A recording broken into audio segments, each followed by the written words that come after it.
तो देरी की और एक आज आप लोग जानते हैं कि धर्मशाला में जो है कल आईपीएल के मैचेस शुरू हो रहे हैं, तो काफ़ी वेन्यूज जो हैं वो बिजी थे और थोड़ा सा हमें आज दूर का वेन्यू रखना पड़ा।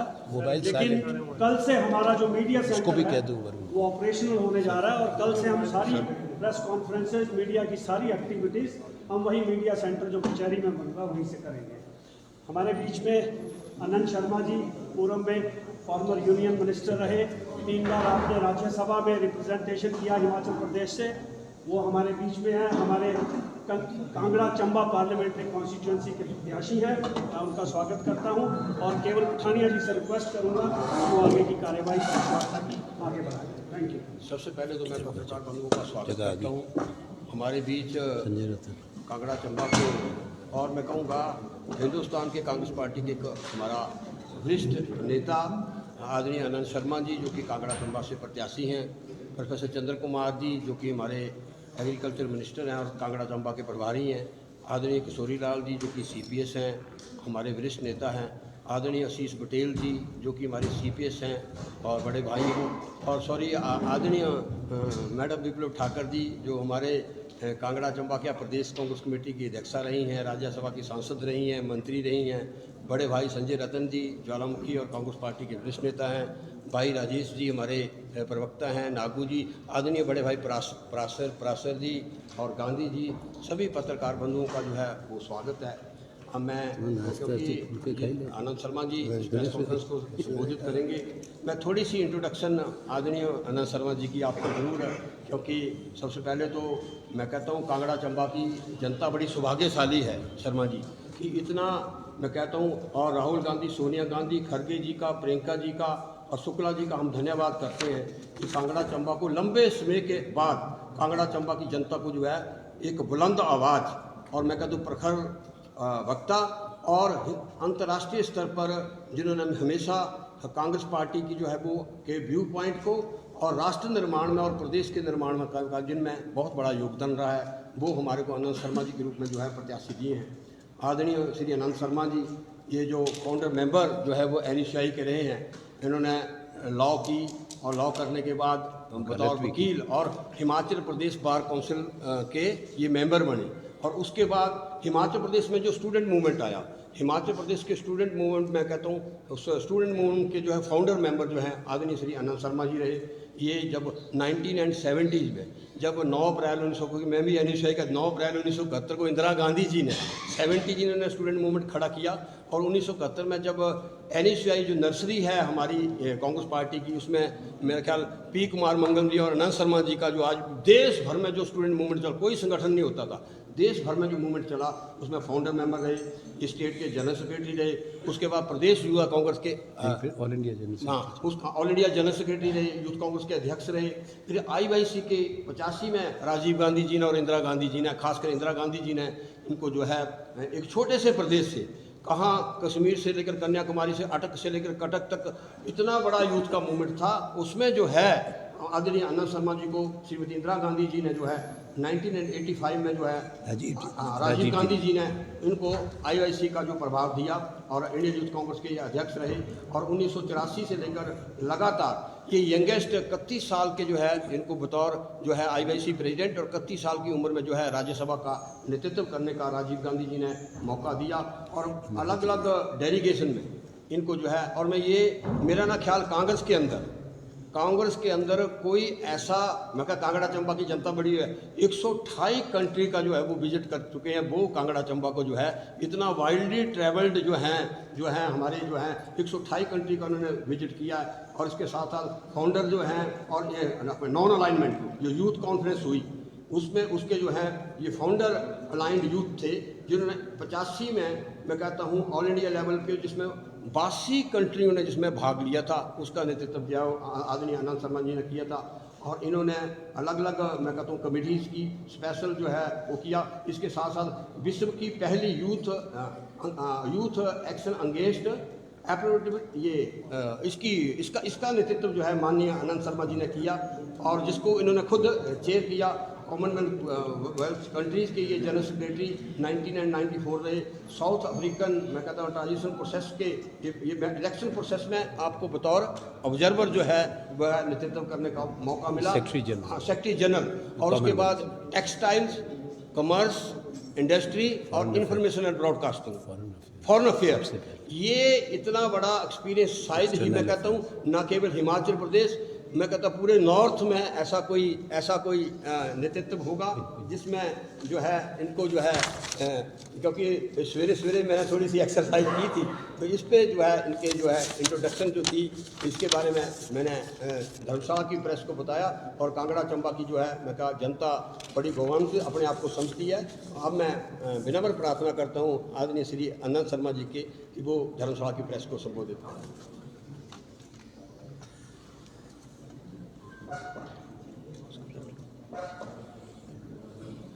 आप सबको नमस्कार। आवाज़ आ रही?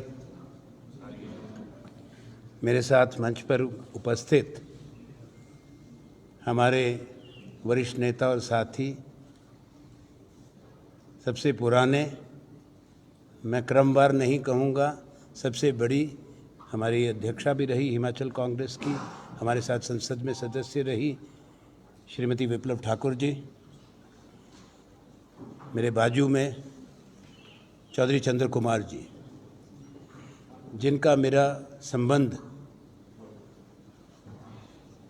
1977 से है, तो आज 47 बरस हो चुके। ये संबंध पुराना और बड़ा गहरा है। वरिष्ठ मंत्री हैं, इनका परिचय देने की आवश्यकता नहीं। हमारे आशीष बुटेल जी विधायक भी हैं, चीफ पार्लियामेंट्री सेक्रेटरी हैं, संजय रतन जी, ये भी सब पुराने साथी हैं, किशोरी लाल जी बैजनाथ से हमारे विधायक हैं, और ये भी हमारे एक वरिष्ठ नेता और साथ में पुराने साथी हैं कि भाई केवल पठानिया जी, जो संगठन के पुराने स्तंभ हैं, हमारे बाद की पीढ़ी के, जिन्होंने वही मार्ग अपनाया, वही संगठन में काम किया, वही संगठन को बनाया जिनमें मैंने काम किया था। संजीव गांधी जी हमारे प्रभारी हैं, यहाँ पर मीडिया का देखते हैं। मेरे साथ आए हुए डॉक्टर कैलाश प्राशर, जो भी को फाउंडर में से थे, NSUI के सोलन के नेता हैं बड़े, डॉक्टर राजेश शर्मा जी बैठे हैं। अब सबके नाम नहीं ले पा रहा हूँ तो सब नमस्कार कर देना सबकी तरफ से। मैंने जितनों का परिचय दे पा रहा, आवश्यक भी था सबका, बाकी अपना अपना बाद में कर देना। साथियों, केवल पठानिया जी ने कुछ बातें बताई हैं आपको। आने का मकसद आपको मालूम है। जीवन परिचय के कुछ अंश इन्होंने बताए, काफ़ी। एक विस्तृत कागज़ आपको शीघ्र दे दिया जाएगा पार्टी के द्वारा, जिसमें तमाम वो काम हैं जो राष्ट्रीय और अंतर्राष्ट्रीय स्तर पर किए गए मेरे दशकों के सार्वजनिक जीवन के दौरान। मुझे कांग्रेस पार्टी के नेतृत्व का आदेश हुआ है और हमारे तमाम साथियों का स्नेहपूर्वक आग्रह कि मैं यहाँ आऊँ और पार्टी की तरफ से कांग्रेस पार्टी का प्रत्याशी बनूँ, कांगड़ा और चंबा लोकसभा क्षेत्र से। एक बहुत सुंदर और बड़ा चुनाव क्षेत्र है जो अपना विशेष महत्व रखता है। मैं बचपन से इन दोनों जगह आता रहा हूँ। जब हम छोटे थे, स्कूल में थे, तो हमारे माता पिता पहले नवरात्रों पे यहाँ के मंदिरों के दर्शन के लिए लाते थे। ज्वाला जी है, कांगड़ा मंदिर है, चामुंडा है और बगलामुखी। उसके बाद निरंतर कांगड़ा और चंबा या पूरा हिमाचल, शायद कोई स्थान, कोई विधानसभा क्षेत्र नहीं, कोई ब्लॉक नहीं जहां मैं नहीं गया। विशेष तौर पे जब मैं हिमाचल युवक कांग्रेस का एक लंबे समय और बड़े चुनौतीपूर्ण से भरे समय में अध्यक्ष था, और उसके बाद भी आप में से जो पुराने हैं वो शायद वाकिफ़ होंगे, हर चुनाव के अंदर, लोकसभा चुनाव में और विधानसभा चुनाव में मैं प्रचार से जुड़ा रहा, जहाँ जहाँ बुलाया गया। पर यहाँ की और चंबा की कोई बड़ी रैली नहीं हुई जिसको मुझे सौभाग्य मिला राजीव गांधी जी के समय से, सोनिया जी भी अध्यक्ष रही, अभी हाल तक जो उन बड़ी रैलीज़ को ज़िला कांगड़ा में जो सबसे बड़ी जनसभाएं होती हैं उनको संबोधित किया। हिमाचल मेरी कर्म भूमि है और बाद में पूरा देश मेरी कर्म भूमि बना, वो आपको इन्होंने विस्तृत जानकारी दे दी। मेरी जन्मभूमि शिमला है। मैं इसको ये बड़ी अहम बात मानता हूँ कि एक ऐसे समय में हमारे दल ने, संगठन ने मुझे आशीर्वाद दिया, जिम्मेवारी दी, जब बहुत चुनौतियाँ हिंदुस्तान के सामने हैं। ये चुनाव दुनिया का सबसे बड़ा चुनाव है।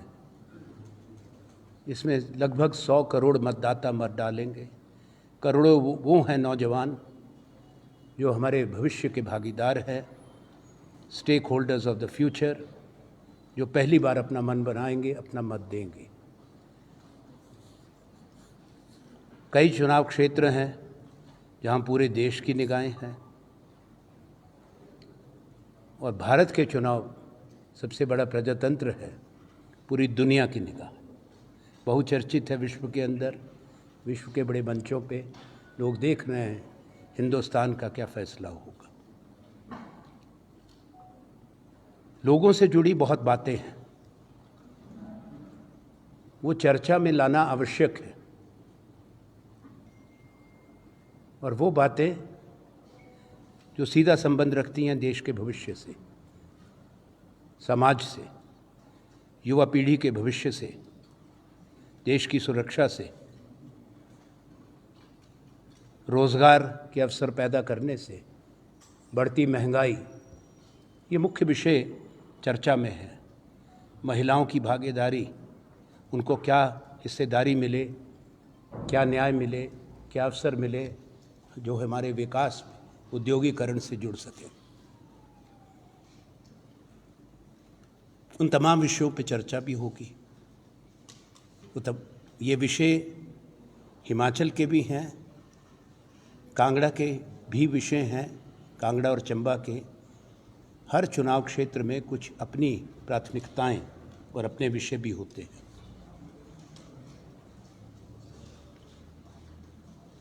पिछले 10 साल के अंदर नौजवान ठगे गए हैं। जो कहा गया वो हुआ नहीं, जो नहीं होना चाहिए था वो हुआ। मैंने अपने साथियों से कहा है कि 2014 का और 2019 का भारतीय जनता पार्टी का मैनिफेस्टो निकालें और सबको बांटें कि क्या कहा था, क्या वायदे थे। चुनाव में हर मंच अपनी बात कहता है, हर दल अपनी बात कहता है। हमारे कुछ संस्कार हैं कांग्रेस पार्टी के, हम शालीनता और सम्मान से अपनी बात रखते हैं। हमारी भाषा में कटुता नहीं है। आज देश में राजनीतिक संवाद में बहुत कटुता आ गई है। देश में, समाज में लकीरें खींची जा रही हैं। वो लोग जो पूरे देश की बात करते हैं, वो हिमाचल के अंदर भी लकीर खींचने की बात करते हैं। शिमला और कांगड़ा के बीच में लकीर खींचने की बात करते हैं, पर टेलीविज़न पर आके कहते हैं एक भारत श्रेष्ठ भारत। ये मेरा संदेश है उनको। चुनाव आते हैं, चुनाव चले जाते हैं। राजनीतिक संवाद में विनम्रता और शालीनता रहे, वो देश के प्रजातंत्र के हित में होगा। देश में आज आज़ादी के बाद की सबसे ज़्यादा बेरोज़गारी। जो सरकारी आंकड़े हैं वो डबल डिजिट में दिखाते हैं, पर उसमें तमाम वो लोग नहीं गिने गए जो अंडर एम्प्लॉयड हैं या जो गाँव में मनरेगा में हैं। शहरी और ग्रामीण, भैया इसको बंद कर दीजिए, दोनों जगह बेरोज़गारी तेज़ी से बढ़ी है। सरकार आपको इन्फ्लेशन के बता देगी आंकड़े। अर्थव्यवस्था पे ऐसा तस्वीर पेश हो रही है, हमारा देश सही माने में आगे बढ़ना चाहिए। देश और समाज, इनके निर्माण में निरंतरता रहती है। कभी कोई भी सरकार, कोई भी समाज, कोई भी देश अपने निर्माताओं का, जिन्होंने आधारशिलाएं रखी हों, जिन्होंने निर्माण किया हो, उसमें बहुत लोग केवल प्रधानमंत्री, पूर्व प्रधानमंत्री, पूर्व सरकारें, उनका तो योगदान है नीति बनाने में, संस्थाएं बनाने में। आज़ाद हिंदुस्तान की जब एक गरीब देश था, साधन कम थे, सैकड़ों बरस के बाद आज़ाद हुए थे। 2014 में जहां डॉक्टर मनमोहन सिंह जी प्रधानमंत्री थे, ये याद दिलाना ज़रूरी है कि बेरोज़गारी के वो हालात नहीं थे जो आज हैं। कभी हिंदुस्तान के अंदर, तभी मैंने कहा कि आज़ादी के बाद सबसे ज़्यादा हुई, पर दिखाया ये गया कि कुछ बना नहीं। क्या इस देश के अंदर बड़े संस्थाएं नहीं बनी थी? तो पंडित नेहरू ने आरंभ किया था सिलसिला, Indian institutes of technology, Indian institute of science, Indian institutes of management, पांच जो कायम हुए थे, उसको दुगने से ज़्यादा हमने किया हमारी सरकार में। और कहीं मेरा भी उसमें योगदान है, इसका मैं ज़रूर जिक्र करूँगा, भारत के एक वज़ीर होने के नाते, कैबिनेट मिनिस्टर होने के नाते। वो इस राज्य में भी हुआ, देश के अलग हिस्सों में। मैं इस राज्य, अपने प्रांत की और इस चुनाव क्षेत्र के भी ज़रूर जिक्र करूँगा। पर बेरोज़गारी से आगे हट के नीतियों की बात करें। अर्थव्यवस्था वो नहीं है जो दिखाई जाती है, दर्शाई जाती है।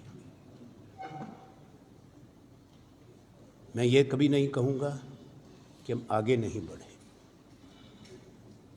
तो साथियों, एक चीज़ बताऊँगा, ये जानना ज़रूरी है, ख़ास तौर पे नौजवानों के लिए, और कृपा करके इसको देखें, सुने। प्रथम औद्योगिक क्रांति जब विश्व में आई थी, वो इंग्लैंड में आई थी, ब्रिटेन में आई थी। उनको अपनी जीडीपी को दुगना करने के लिए 12 बरस लगे थे। दूसरी औद्योगिक क्रांति दुनिया में अमेरिका में आई थी 1940 के दशक में, द्वितीय विश्व युद्ध से पहले, और उसके बाद बहुत निर्माण हुआ, उसका बहुत बड़ा एक्सपेंशन हुआ, उनको भी 12 बरस लगे। पहला देश दुनिया में जिसने एक दशक में दुगना करा अपनी जीडीपी को, वो जापान था, जो देश बर्बाद कर दिया गया था, जिस पर परमाणु बम फेंके गए थे द्वितीय विश्व युद्ध के अंदर। उसके बाद दूसरा देश बना दक्षिण कोरिया, दोनों एशिया के मुल्क थे। पहला देश जिसने 3 गुना करी अपनी जीडीपी एक दशक में, वो चाइना था, चीन। और भारत पहला देश विश्व का बना जिसने कांग्रेस और यूपीए सरकार में, जब एक अर्थशास्त्री प्रधानमंत्री डॉक्टर मनमोहन सिंह के रूप में, जिसने एक दशक में 2004 और 14 के बीच में अपनी जीडीपी को 4 गुना किया। $480 बिलियन की हिंदुस्तान की जीडीपी थी 2004 मई में, और $2 ट्रिलियन पे छोड़ के गए जब हमारी सरकार ने अपना कार्यभार छोड़ा। आज 10 साल के बाद इतना शोर सुनते हैं, वो दुगनी नहीं हुई, आज भी 4 ट्रिलियन नहीं हुई। मैं ये तो नहीं इनसे अपेक्षा करता थे हम कि ये 4 गुना करेंगे, 3 गुना कर देते, वो भी नहीं हुई, दुगनी भी नहीं हुई। एक छोटा देश है, बड़ा विकसित राष्ट्र है, पर इंग्लैंड, यूके, उसकी 6.5 करोड़ की आबादी है, हमारी 140 करोड़ की है। और बार बार ये हम सुनते हैं हम थोड़ा सा नाक थोड़ी सी आगे निकल गई इंग्लैंड से। या 140 करोड़ का विकासशील देश है, अमीर देश नहीं है। यहाँ गरीबी बढ़ी है, असमानता बढ़ी है। अगर आप देखो global hunger index, inequality index, 1% लोगों के हाथ में आज हिंदुस्तान में 40% भारत की पूंजी है, 1% लोगों के। और जो 50% मध्यम वर्ग से भी जो नीचे छूटे हुए लोग हैं भारत के, उनके पास 20% देश का संपत्ति भी, उससे भी कम। ये एक असमानता है।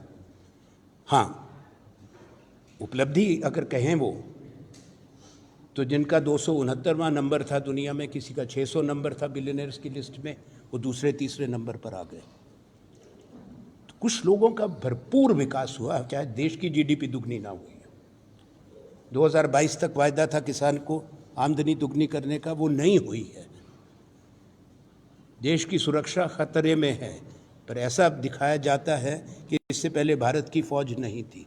सेना किसी सरकार और दल की नहीं होती, सेना हिंदुस्तान की फौज है।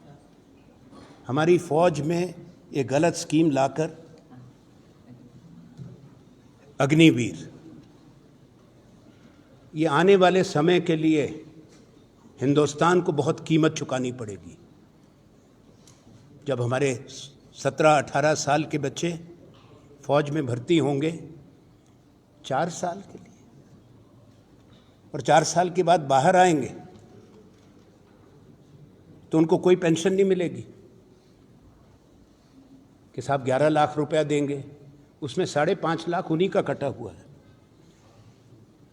कोई medical facilities, health care benefit नहीं होगा, आर्मी कैंटीन से राशन तक नहीं खरीद पाएंगे।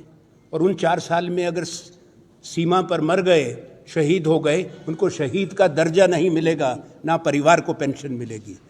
इसलिए सबसे प्राथमिकता, मैं स्वयं मैनिफेस्टो कमेटी का सदस्य था, मैं चंद्र जी से, विप्लव जी से, इन सबसे बात कर रहा था। हमने इंसिस्ट किया कि स्पष्ट रूप में देश के नौजवानों को कह दें कि सरकार बदलेगी और हम ये अग्निवीर को स्क्रैप करेंगे, किसी हालत में इसको नहीं रखेंगे। इन बच्चों को शादी नहीं होती। मेरे पास सुरक्षा में कर्मी हमारे साथ भी हैं, वो बताते हैं साहब इनको कुछ करिए, क्योंकि लोग इनको गांव में लड़की नहीं देते शादी के लिए, कहते हैं कच्चा फौजी है या पक्का फौजी है। ये हालात बन गए। और हिमाचल में सबसे ज़्यादा फौज में भर्ती है, और इस ज़िले में सबसे ज़्यादा। अगर आप पॉपुलेशन देखें, आबादी देखें और प्रतिशत के रूप में देखें, परसेंटेज में, हिमाचल इज़ नंबर 1, सबसे आगे है। तो क्या कर दिया हमने, और कहें फौज को, देश को मजबूत कर दिया। मैं आज एक चीज़ और कहूँगा, आप सब बहुत पढ़े लिखे हैं और आजकल के जो नौजवान हैं वो तो हर चीज़ जानते हैं।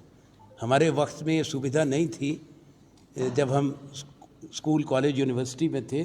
आज तो बच्चे वो स्मार्टफोन पे बैठ के 2 मिनट में सारी बात निकाल देते हैं, कहीं गलती भी हो उसको भी सुधार देते हैं। तो आपको सब मालूम। तो ये जो हालात पैदा हो रहे हैं, आज किसी की कोई जवाबदेही नहीं। यहाँ के मुद्दे और हिमाचल के मुद्दों पे आने से पहले 2 बातें और कहूँगा कि बार बार ये हमारे दूसरे विरोधी दल, जो आज सत्ताधारी दल है केंद्र में, सौभाग्य से हिमाचल में नहीं, उनकी पराजय हुई थी और हमारी सरकार है, जिसको गिराने की कोशिश हुई, वो सरकार कायम है और उपचुनाव के बाद और भी मजबूत होगी। मैं दावे के साथ वो भी कह रहा हूँ। पर उससे, इनके आने से पहले मैंने कुछ संस्थाएं तो गिनाई आपको। भारत परमाणु शक्ति बन चुका था इंदिरा जी के समय। भारत की फौज ने द्वितीय विश्व युद्ध के बाद सबसे बड़ा युद्ध जीता था, बांग्लादेश आज़ाद कराया था, और पाकिस्तान की फौज को आत्मसमर्पण करना पड़ा हिंदुस्तान की फौज के सामने, जब जनरल नियाज़ी ने जनरल अरोड़ा के सामने अपनी पिस्तौल रख के आत्मसमर्पण किया। पर आज ये दिखाया जाता है कुछ हुआ नहीं। आर्यभट्ट कब गया था अंतरिक्ष में? भारत का स्पेस प्रोग्राम कब कायम हो गया था? पंडित नेहरू के समय में। जो बड़े संस्थाएं मैंने बताई उसमें और बहुत है, सूची लंबी है, मैं उसमें ज़्यादा समय नहीं लेना चाहता। असली तस्वीर हिंदुस्तान के लोग समझ रहे हैं। हिमाचल के और कांगड़ा के, चंबा के जो मतदाता हैं वो जागरूक हैं, वो समझते हैं देश और दुनिया में क्या हालात हैं। आज चाहे 100 बार दोहराया जाए, पर असली बात जहाँ रोकी जाती है आप लोगों की भी ज़बान, हमारी तो नहीं।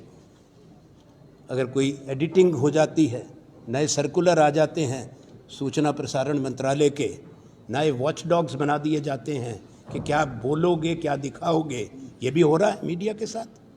अभिव्यक्ति की आज़ादी जो संविधान देता है उस पर निरंतर प्रहार हो रहा है, निरंतर। सुप्रीम कोर्ट ने बचाया, अभी मीडिया को ही बचाया, वरना तो लगा दी थी लगाम चुनाव से पहले, और ठीक चुनाव से पहले लगाई। ये सोचिए इसके बारे में कितनी गंभीर बात है। आज़ाद हिंदुस्तान में अगर ये चीज़ छिन जाए और वो संस्थाएं जो निष्पक्ष होनी चाहिए अगर वो पक्षपात में लग जाएं और लोगों को आहत करने में लग जाएं, निशाना बनाने में लग जाएं, वो देश के प्रजातंत्र के लिए खतरा है। पर उसके बावजूद लोग समझ रहे हैं। इस चुनाव में मुझे हैरानी होती है। मेरा 5 दशक का, मैं बहुत छोटी उम्र में आ गया था जब स्टूडेंट एक्टिविस्ट के रूप में 18 बरस की उम्र से हम शुरू हो गए थे। ये नहीं कि हमारे माता पिता चाहते थे कि हम छात्र आंदोलन करें और ये काम करें, पर मुझे हैरानी है। हमने बहुत चुनाव देखे हैं, हमारे साथियों ने बहुत चुनाव लड़े हैं, लड़ाई है कि चुनाव हुआ नहीं, नोटिफिकेशन आई नहीं, कितनी सीट आएगी उसका नारा बन गया। अब की बार 400 पार, ये 400 पार नहीं, 300 पार नहीं, 250 पार नहीं, मैं आज कह के जा रहा हूँ। वो ये 2019 और 14 की हवा नहीं है, इनकी हवा निकल रही है पूरे हिंदुस्तान में। ये वक्त बताएगा। कोई गलत फहमी नहीं होनी चाहिए। और कांग्रेस पार्टी के हौसले बुलंद हैं। हम एक राष्ट्रीय दल है। ठीक है, हमने पराजय देखी है, हमने पहले भी देखी है, पर कांग्रेस पार्टी इस देश की आत्मा की आवाज़ रही है। हम एक समावेशी संगठन है। हम देश में बंटवारा नहीं करते, समाज में बंटवारा नहीं करते। हमने कभी बढ़ावा क्षेत्रवाद और जातिवाद को नहीं दिया। हमने कभी सांप्रदायिकता को नहीं बढ़ाया, ना हमारे लोग वो ज़बान बोलते हैं। इस चुनाव में देश को, हिमाचल को, हमारे चुनाव क्षेत्र को ये भी तय करना है कि देश के हालात बदलने में हमारी आवाज़ जुड़ती है और कितनी मजबूती से जुड़ती है। वो बड़ा अहम भूमिका निभाएगी। अब मैं हिमाचल की तरफ लौट के आऊँ, हम आपको एक कागज़ देंगे, जानकारी पूरी तो नहीं है, सूची हमारे साथियों ने बनाई है, कार्यालय ने और साथियों ने ये लेके आए हैं। पर देश के अंदर मेरी स्वयं की प्रतिबद्धताएं और प्राथमिकता जो मेरे सरकार और दल से जुड़ी रही, वो नीतियां बनाना और संस्थाएं बनाना है।